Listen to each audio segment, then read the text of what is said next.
I think we should take a break. I need to focus on myself, she said while texting another guy. So I helped her focus by blocking her on everything and taking that vacation to Europe we'd planned together, alone.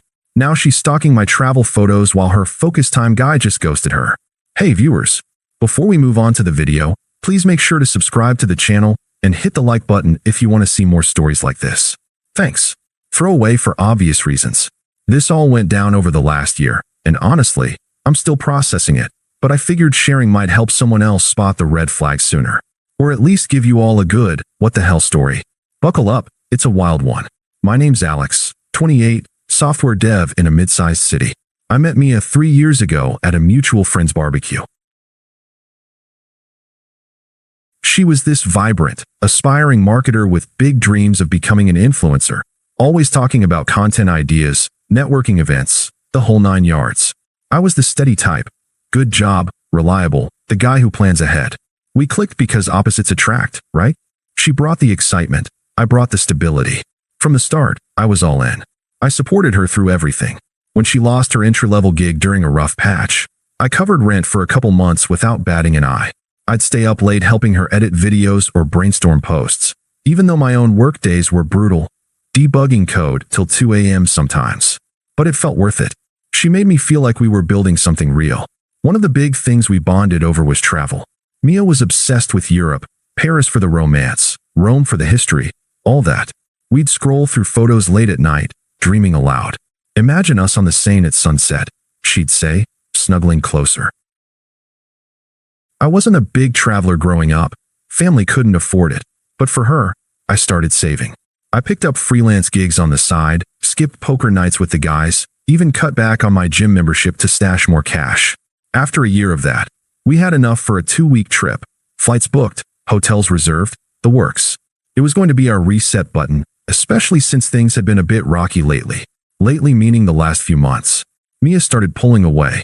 She'd go to these networking happy hours and come home late, phone glued to her hand. I'd ask how it went, and she'd brush it off with, "Just work stuff, babe.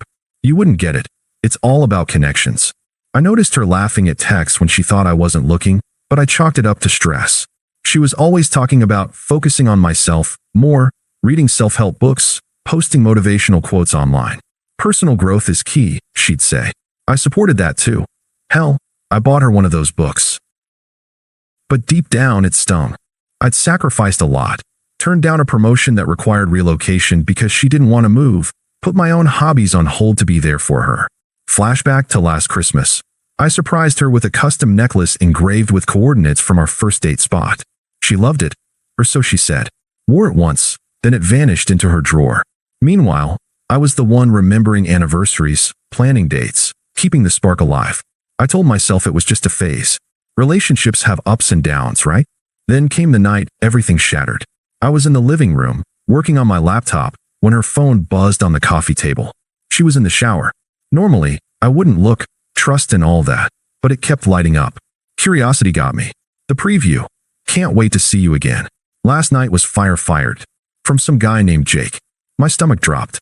I swiped. Unlocked, since we shared passwords, and there it was, weeks of flirty messages. You're so much more exciting than my routine life, she'd written. Need this escape. When she came out, towel-wrapped and humming, I held up the phone. Her face went from relaxed to defensive in a split second. No denial, no tears, just a sigh, like I'd interrupted her vibe. We sat on the couch, the air thick with that awkward silence you get before a storm. I didn't yell or accuse. I just asked quietly, "What's going on, Mia?"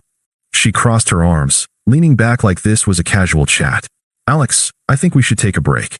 I need to focus on myself right now." She said it so matter-of-factly, like she was ordering coffee.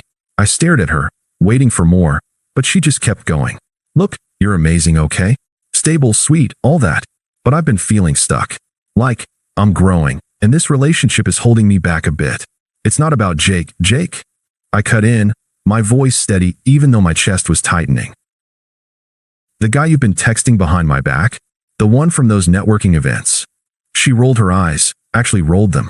"Oh, come on, don't make this dramatic. Jake's just a friend who's helping me with my career. We vibe on the same level, ambitious, spontaneous. You're so predictable, Alex." Work, home, repeat. I need space to explore who I am without all this routine weighing me down. I felt like I'd been punched. Predictable? I'd bent over backward for her dreams. But I didn't say that. Instead, I asked, so, this break, is it really about you or about him? It's about me, she snapped, her tone sharpening. God, why do you have to twist everything? A break could be good for us long term. Maybe it'll make you step up too. Get out there, live a little. I'm not saying we're done forever, just pause. I deserve to prioritize my growth. You've been so focused on us that I've lost myself. Her words twisted like a knife. She was framing this as my fault, like my loyalty was the problem. And the trip? I said flatly. The one we planned together? The one I saved for. She shrugged. We can reschedule. Or you can go alone if you're that set on it. See, space already. Then she smiled, this smug little half smile, like she was doing me a favor. Trust me, Alex, this is for the best. You'll thank me later when we're both better versions of ourselves. I sat there, the room spinning a bit. Part of me wanted to argue, to list every sacrifice, every late night I'd held her through her doubts. But what was the point? She wasn't sorry. She was justified in her own head. Her logic was so warped, cheating disguised as self-care, betrayal as a pause. I could see it now. Jake was the shiny new toy, the focus she craved. Finally, I nodded. Okay, if that's what you need. No begging, no tears. I stood up, grabbed my keys. I'll pack some stuff and stay at a friend's tonight. Her eyes widened a fraction, like she expected a fight. Wait, just like that? You're not even going to talk about it. What's there to talk about? I said calmly. You need space. I'm giving it to you. She huffed, crossing her arms tighter. Fine, but don't act like the victim here. This isn't cheating. It's just exploring options during a break. Grow up, Alex. That was the last straw, but I didn't snap. I walked out, drove to my buddy's place, and that night, I did what felt right. Blocked her on everything. Phone, socials, email. No dramatic message, no farewell. Just silence. And the next day, I logged into our travel account. My card had paid for most of it, and changed the reservations to solo. Europe was happening, with or without her. If she wanted focus, I'd help by removing myself entirely. Looking back, that moment on the couch was infuriating. Her dismissal, the way she turned my commitment into a flaw. I spent that first night staring at the ceiling, replaying it all. How had I missed the signs? The late nights, the secretive smiles. It hurt, like gut-wrenching hurt. But I didn't reach out. Dignity over desperation. The weeks after that night were a blur of quiet chaos in my head. I crashed at my buddy Mark's place for a few days, then sublet a small apartment across town. No forwarding address shared with mutual friends, just a clean break. I didn't post about it online, didn't vent to anyone beyond a quick, "We're done," to my closest circle. Why? Because begging for sympathy felt pathetic, and honestly, I was too busy wrestling with the confusion. How do you go from planning a life together to being called predictable, like it's a curse? I'd wake up at 3 a.m., replaying her smug shrug, that half smile like she was enlightened, and I was the caveman holding her back. Flashback to a month before the blow-up. We were in bed, her head on my chest, scrolling through Europe itineraries. Alex, this trip is gonna change everything, she'd said, voice all dreamy. We'll sip wine in Tuscany, make memories that last forever. I remember squeezing her hand. Yeah, our forever. I'd already put in for the time off, juggled deadlines at work to make it happen. Sacrificed a weekend hackathon that could have boosted my resume, just to be there for her vision board session. And now, she was focusing on herself with Jake. It felt so unfair, like I'd been a placeholder in my own story. But I didn't wallow forever. 2 weeks after the breakup, I boarded that plane alone. Europe, Paris first, then Rome, Florence, a hop to Amsterdam. The trip we'd mapped out, down to the cafes and walks. At first, it was brutal. Landing in Paris, I wandered the Seine solo, the Eiffel Tower mocking me with its romance. I sat at a bistro, nursing espresso, thinking this was supposed to be us. Vulnerable as hell. Felt like a fool for trusting, for saving every penny while she texted some dude about escapes. Confusion hit hard. Was I really that boring? Did my stability make me invisible? Then something shifted. In Rome, tossing a coin into the Trevi fountain, I realized this wasn't her trip anymore. It was mine. I met travelers at hostels, hiked ruins I'd only seen in photos, tried foods without her picky vetoes. Internal voice changed, from why me, to why not me. I journaled on trains, clearing the fog. She called it a pause, but it's my restart. By Amsterdam, biking canals, I felt free, emotionally untethered. I posted a few subtle photos, not for show, just to document. A sunset in Florence, captioned solo adventures. No tags, no drama. Back home after 3 weeks, I was different. Landed a freelance project inspired by the trip, coding an app for travelers. Focused on gym, friends, even started therapy. Her? Irrelevant noise. Meanwhile, karma was brewing. I didn't stalk her, blocked meant blocked, but mutual friends dropped hints. At first, vague, Mia's been posting a lot about self-discovery. Then more. She jumped into things with Jake fast, ditching her break pretense. But Jake? Flaky startup guy, all talk. Used her for intros to her marketing contacts, then poof, ghosted after a couple weeks.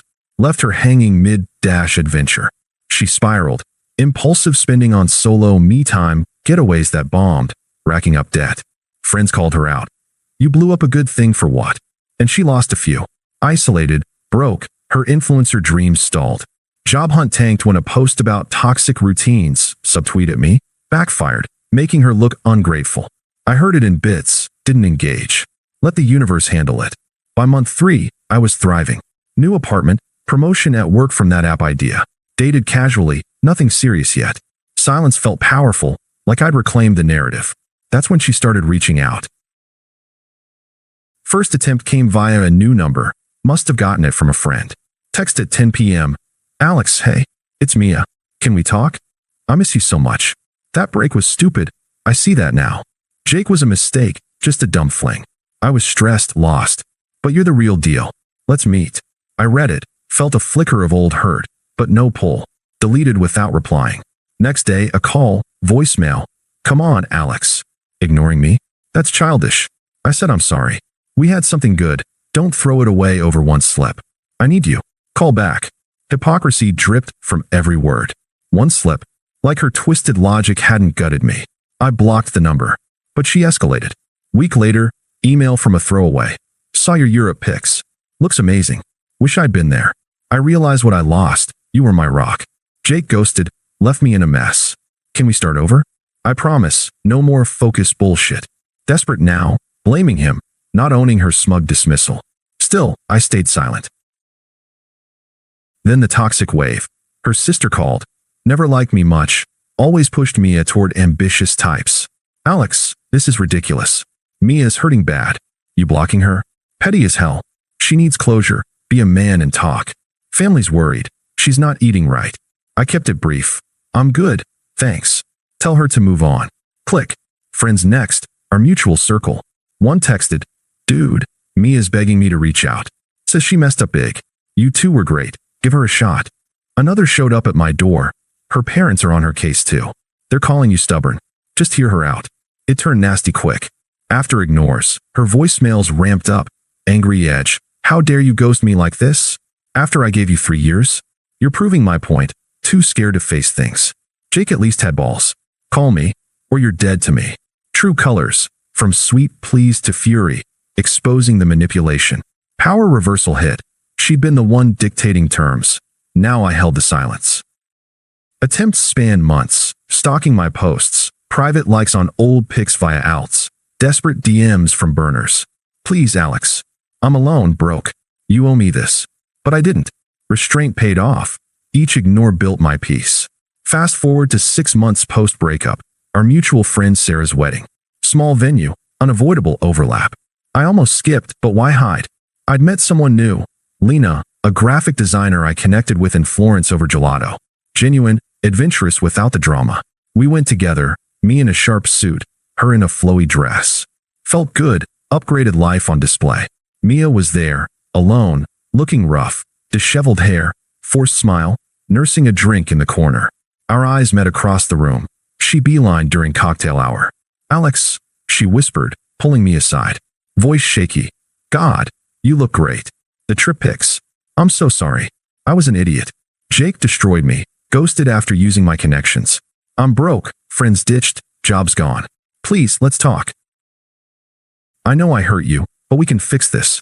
You're the only one who gets me. Desperation peaked, tears welling. Hand on my arm. Anger flashed.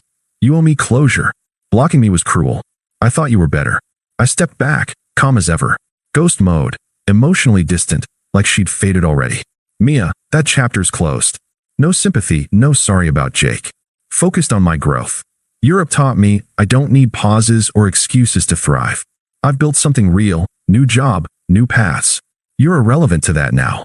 Upgrade twist. Lena approached, linking arms. Ready to dance? Mia's face crumpled, seeing the reversal. She desperate, me content. She stammered. Wait, who's she? But I just nodded politely. Goodbye, Mia. Walked away, leaving her powerless, watching from the sidelines. Now, I'm engaged to Lena. Proposed in Paris last month, full circle. Mia? Faded rumor, blocked for good. Thriving feels earned, ironic. Her focus freed me. Was I too cold, Reddit? Or just protecting my peace? Thanks for watching. Make sure to subscribe to the channel and hit the like button. What do you think about this story? Share it in the comments.